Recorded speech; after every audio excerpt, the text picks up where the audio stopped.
Braven Apostel Tripel.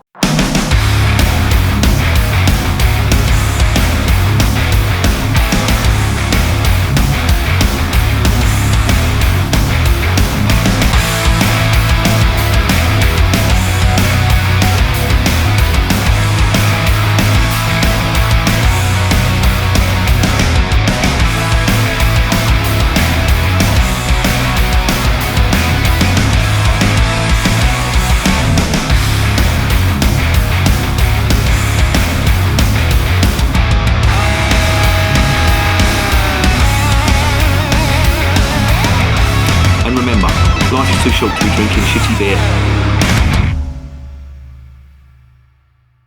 Welcome to another edition of Bands, Bikes and Booze Reviews. Busy day today, been working on the studio, doing all the timber work for the insulation, all the stud work and stuff, and I've been breathing in dust all day and I am gasping for a beer, and I've got this one. This has been sitting in the fridge for a while and it is the Braven Apostel Tripel. Now I've only had one beer from this lot and I think they only do 2 beers, so once I've drunk this I've drunk their full range. Now I think that's a really good thing because they only do 2 beers. The other beer they do is a brewing and it was excellent. One of the best brewings, well the best brewing I tasted last year. It was quite strong as well. I think it was about 11%, so you could argue that it was a quadruple. Either way, I don't care what it's classified as, it was an excellent beer and it made one of my favourites on the top Belgian beers of 2020. And this is, as I say, the other beer in their range, so if that stuff is anything to go by, this should be excellent. Now I have absolutely no problem with a brewer brewing 2 beers.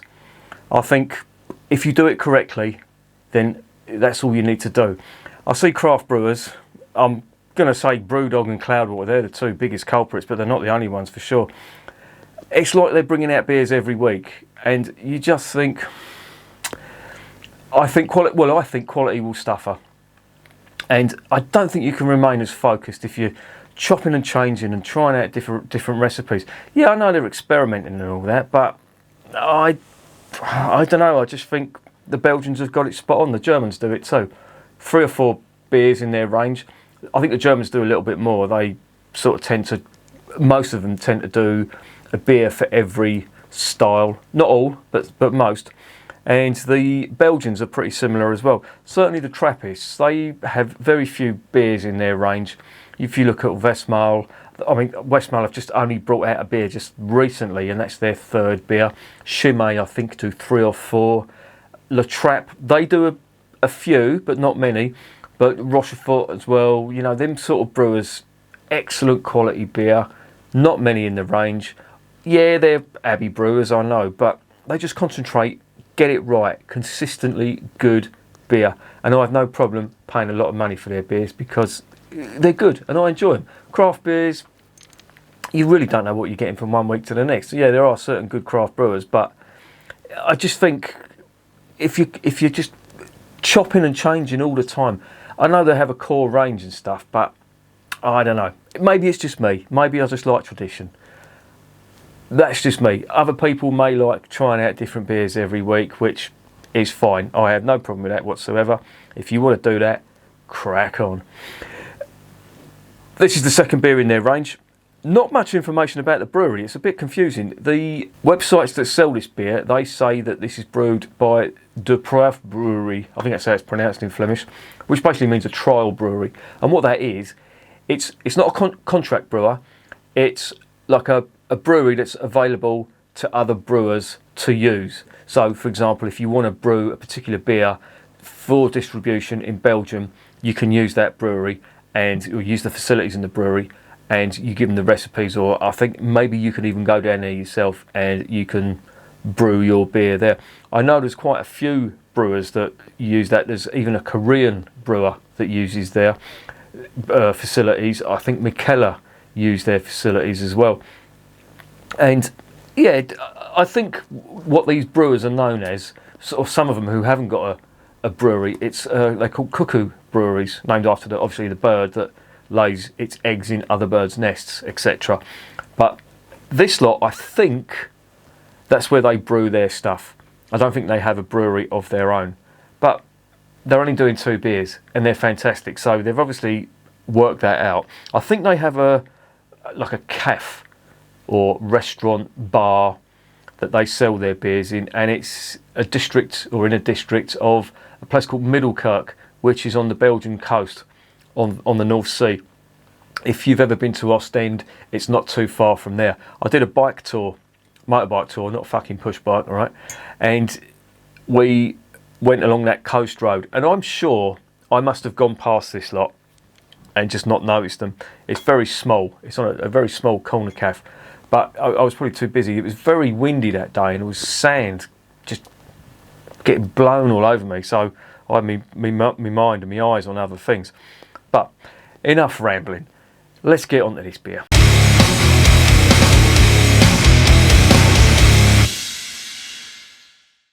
Okie dokie. It is a 330ml bottle. It is 8%. That's about average for a triple. Everything's in Flemish here.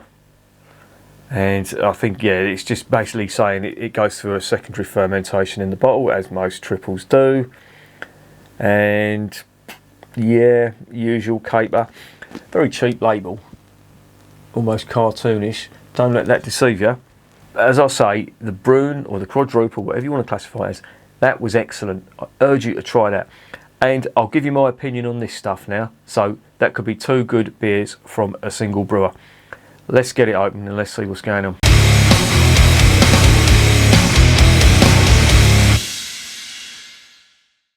Okay, this will probably fizz up. Now, they've got a chalice very similar to that. That's why I'm drinking it out of that. Now, now I might have to drop everything because this could fizz up, and I think it will. Yes, it is. No, it isn't. Yes, it is. Very slowly. And there you go. All is well in the world.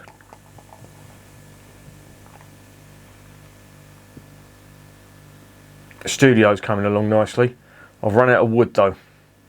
Getting more delivered on Monday, and on Tuesday hopefully all the stud work will be done and I'll start on the insulation. Wow, very hoppy, and I mean noble hop type aroma. It looks absolutely gorgeous. Look at that. That looks almost like a German Weissbier. Lovely head on that. Really get the aromas without even trying.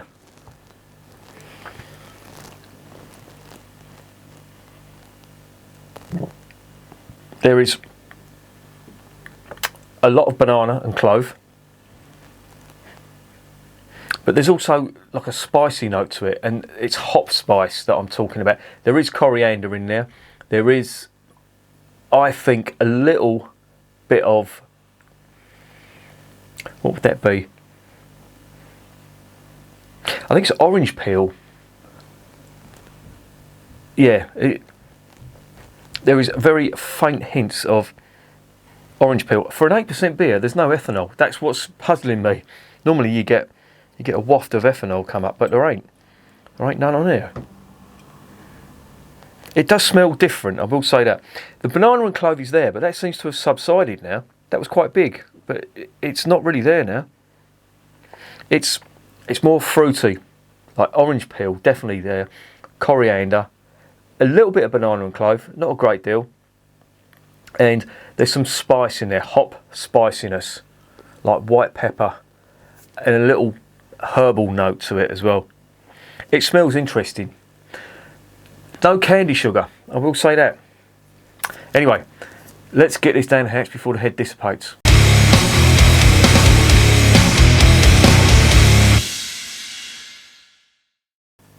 Bottoms up.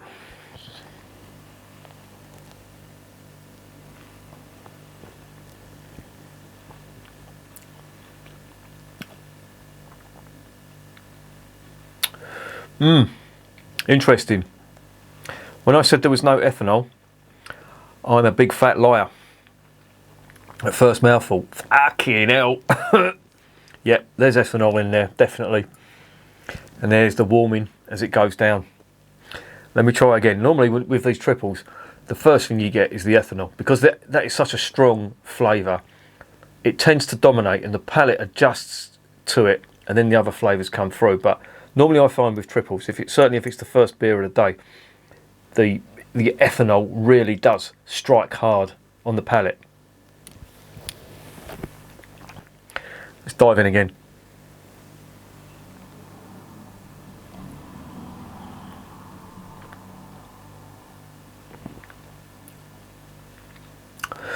Now this is interesting.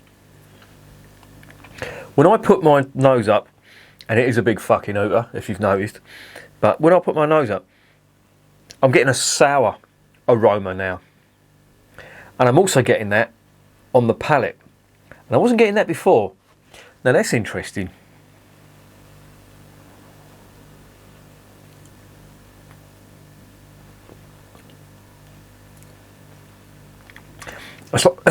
It's like an apple sourness.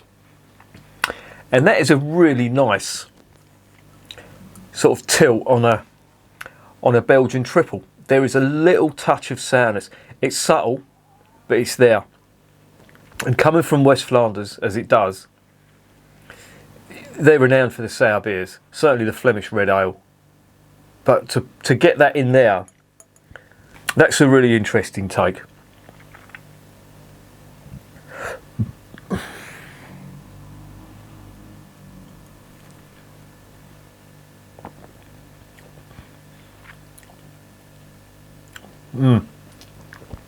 And on the second mouthful now, there's the hops, the noble hop, earth and spice coming through on that.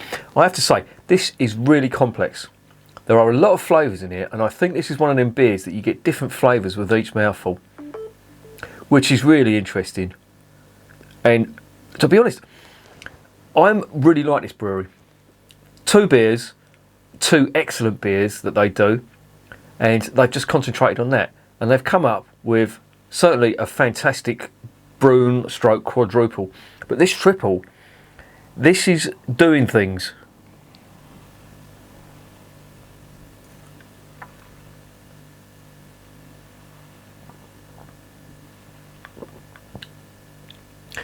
And there's the apple sourness back again. I've just noticed the carbonation. Slightly coarse. Not abrasive, just a little bit coarse. It's just about right, in my opinion. It's just enough to pull the flavours around on the palate. And yeah, it's good. I'm liking it, and I want to keep taking mouthfuls because I'm getting different flavours with each mouthful. And I think I may have to finish the whole lot to get the full spectrum.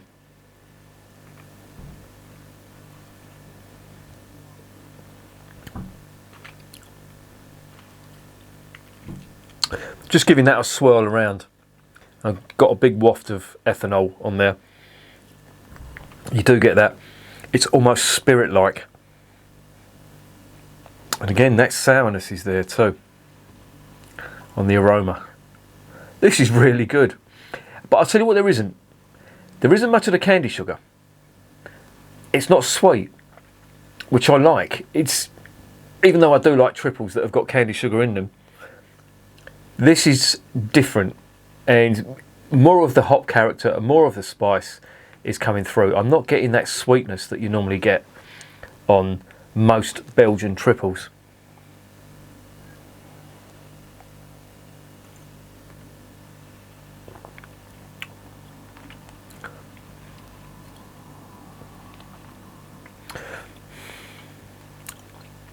Ethanol's back. Oh. That's really good. I really like that. That is a fantastic triple.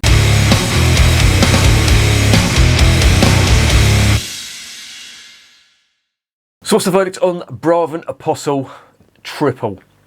That is really good.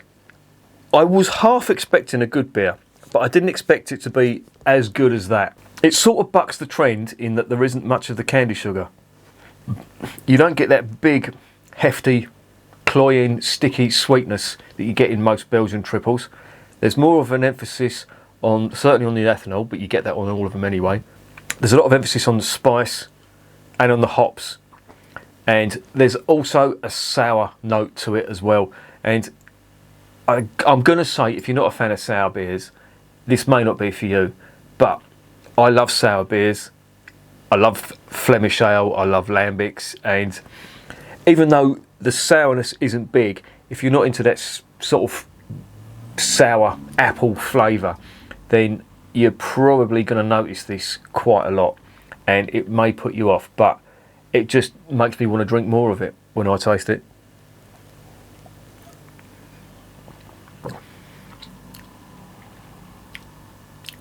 And again, there's more fruit coming through now, more of that orange peel. And this is the thing, I've drunk that much, that was full. And the reason I've drunk that much is because I want to get a different flavour with each mouthful, and I'm getting it. And that is the sign of a fantastic beer. This is really complex, and if you're into tasting your beer, you're going to love that, because it has just got such a wide variety of flavours that you get with each mouthful. I love it, I absolutely love it. I'm going to give that a 10 out of 10, and it's one of the best triples I've tried so far this year. I'm not saying it's the best, but it's one of them, certainly. And what I like about this lot is, as I say, I know I'm going to say it again, but they do 2 beers, and they do 2 excellent beers, and they just concentrate on that. And that's fantastic. I really like that. That's great. An absolute winner from Braven Apostel. 10 out of 10. Definitely recommended. And remember, beer is working class champagne.